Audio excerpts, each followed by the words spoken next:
Unstoppable Doom Patrol, issue 6, Dennis Culver writing with Chris Burnham on the art. The penultimate issue of the book, and first half of a two-parter, according to the title, to wrap things up.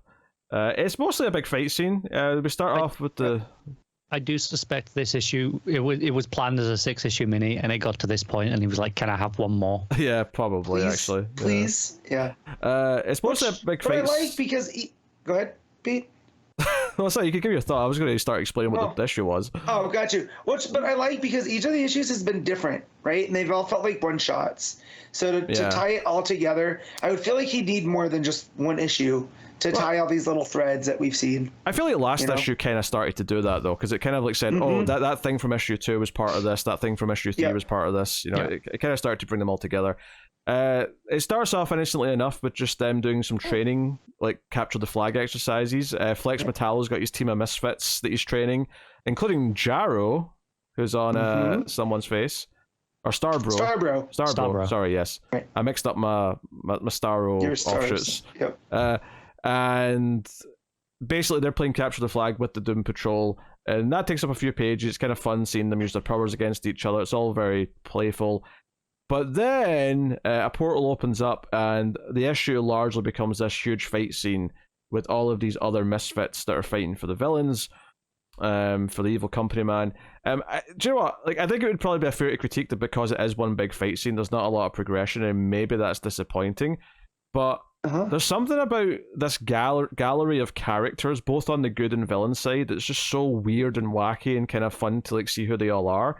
I think there's still a lot of entertainment to be had from this, but it's definitely not a complete story. Like, under no circumstances is that. It's why I think this was like not stretched into 2 issues, but I think was requested to have an extra issue, is so that we could have this just fun stuff, because all of this basically gets cut into like a 1-page sequence if you have to condense. I assume condense this with the next issue. This is, while really fun, easily cuttable in terms of a story.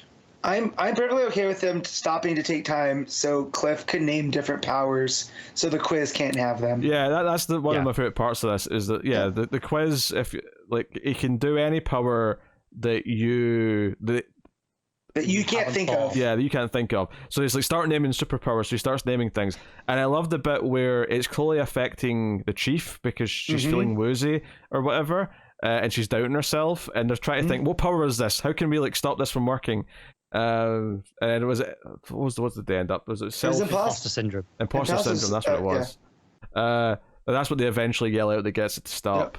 Yep. But all of this builds up because the actual villain, what's the dictator dude's name again? It's Immortus. Immortus, thank Colonel you. Immortus. He's got Mala digging up the dead body of Dorothy out in the grave, and does like a spell or something with it as actions going on, and it all builds up to him. It looks like he gets melted towards the end, but when he drinks a little vial of wax. Yeah, he climbs out the grave, and he is now a melting skeleton. Looks like a melting candle. The eternal flame. But he's a skull, though. It's like a skull that's melting, like a skull made of wax. Yeah. So when his face started melting, I thought, oh man, this is like Raiders of the Lost Ark. This is great. Like, melt that dude. And then when Mala looks in, he goes, oh, no, or he goes, no, right? And you're just like, oh my God, was not expecting, melting skeleton man. No. I like this dude. He looks cool. Yeah. He does look kind of cool.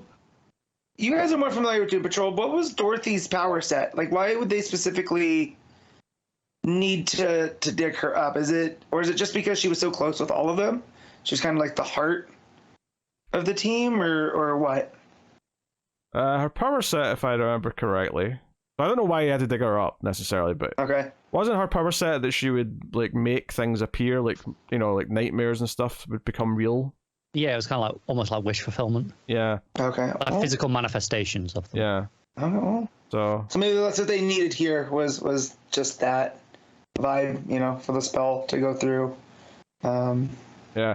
Kevlin shows up. Who's this dude with him? It's the cat. Who's this character? If we went back and looked at the one issue where the slug guy, where Velvet is going through the whole facility. The vents. And I remember this group like being kind of off to their own. It was like the magical side of the Doom Patrol. I don't remember his name though, but I remember seeing him there. I did love Niles just whipping out some machine guns from his wheelchair. Yeah. That's classic Niles. Yeah, that gave me a chuckle. And then all of it did, yeah. Yeah, animal, vegetable, mineral girl, and her raven that becomes a dinosaur. Big fan of that. Yeah, That's pretty cool. Just AVM for short, apparently now. It's just a bit of a mouthful, quite rightly. So yeah, all this stuff is just kind of good fun. It's just playing with all these weird characters and what their powers are, for the most part, and then having this sort of set up at the end of the cliffhanger just to set up whatever the final issue is going to be. So yeah, and the art's still really good from Burnham. Yeah. Yeah, love all the Burnham stuff. always turns in some good art, to be fair. Yeah, Mental looks great in the tank whenever it goes back to him.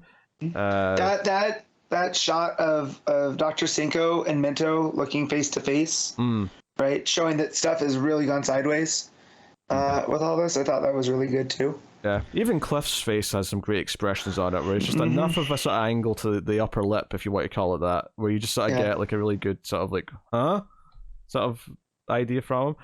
So yeah, no, it's good fun time. That looks really good. I'm excited for the last issue. This has been a great little miniseries. Like, I would totally love if this was an ongoing, but obviously, we'll get our final issue and see what happens from there.